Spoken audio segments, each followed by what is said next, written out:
Olá para você! Aqui hoje, ó, cenário diferente.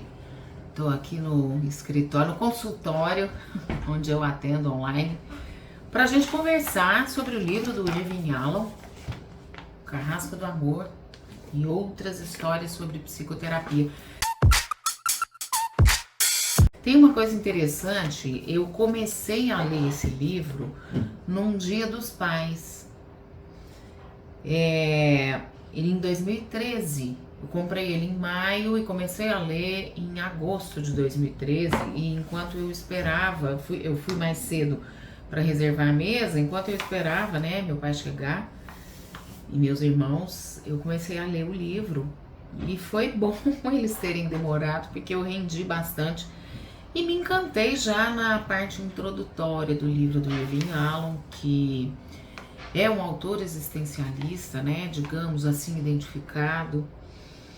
E eu queria chamar a atenção para alguns elementos aqui da parte introdutória. Depois eu comprei ele aqui no Kindle, né, então tem algumas anotações. Eu tenho gostado de usar o Kindle para anotar, porque depois é possível exportar essas notas, né, e também, como eu leio de noite na cama, como diria o Caetano, é bom ter a iluminação, né, do Kindle. Então ele tá nas duas versões aqui. E eu queria chamar a atenção para um elemento que é bem na parte introdutória, lá na página 13. Ele vai dizer: à medida que envelhecemos, aprendemos a tirar a morte da mente, desviamos a atenção do tema, nós a transformamos em algo positivo. Prosseguir, voltar para casa, reencontrar Deus, paz, finalmente. Anegamos com mitos confortadores, lutamos pela imortalidade por meio de obras imortais, lançando nossa semente no futuro por meio de nossos filhos, ou abraçando um sistema religioso que ofereça perpetuação espiritual. Então, vamos pensar, a proposta do livro, como são outros, né, desse autor, é a de contar histórias, e contar histórias acontecidas, histórias de psicoterapias, histórias das intervenções, mas principalmente ele vai dizer aqui no final da introdução, nesse pedacinho todo ele está afirmando isso, são histórias de todos nós, né? Depois eu vou chamar a atenção para um outro trecho que eu acho que é destacável aqui nesse pedaço introdutório, mas ele vai falar de como, de fato, há uma tentativa, porque a gente, apesar de ser para a morte, a gente não consegue muito, até do ponto de vista cultural, lidar com essa ideia. Essa é uma ideia angustiante, né? Por mais que depois ele vai dizer, alguns vão falar que isso é bobagem, mas não é, né? Não é bobagem, porque a morte representa o que a gente não conhece, o incognoscível, né? Logo na sequência desse trecho, ele vai falar, a gente sabe sobre a morte, mas a gente não sabe da morte. E aí podemos conectar isso com a frase de Heidegger, né? Que ninguém experiencia a própria morte, porque a gente pode experienciar o morrer. Para muita gente, o processo de ir morrendo aparece para a consciência em função de uma doença, em função de um definhamento, né? Então a pessoa percebe que ela está morrendo, mas a gente não experiencia a própria morte, porque até antes de morrer a gente está vivo, né?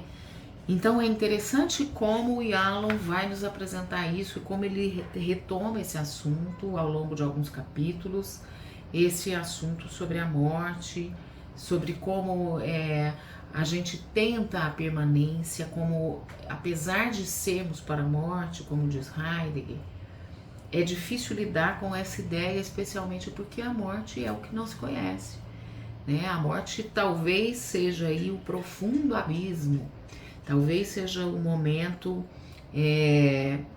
para nós mais indecifrável, né? A gente só tem suposições, outras experiências, e aí por mais que uma experiência seja sempre inapreensível na sua plenitude, ela pode nos tocar, né? Ela pode, a experiência de outra pessoa nos toca de alguma maneira. A gente pode fazer, né,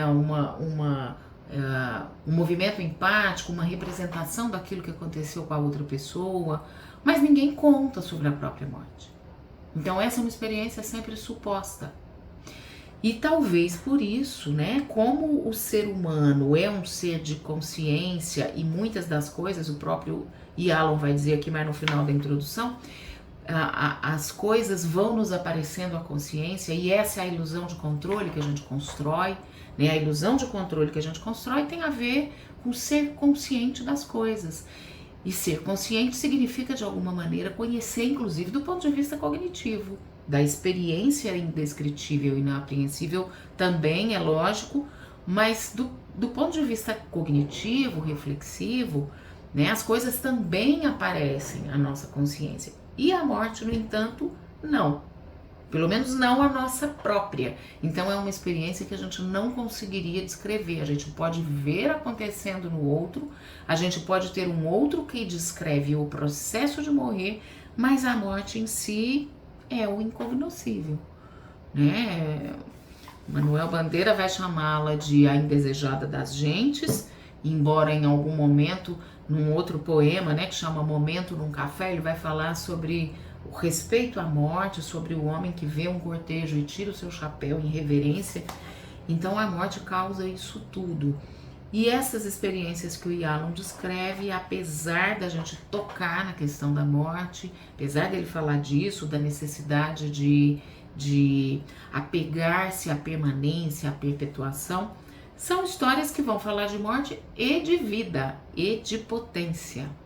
E isso também é muito interessante no humano, né? O fato da gente ser para a morte talvez seja um dos elementos que nos fazem desabrochar para a nossa potência.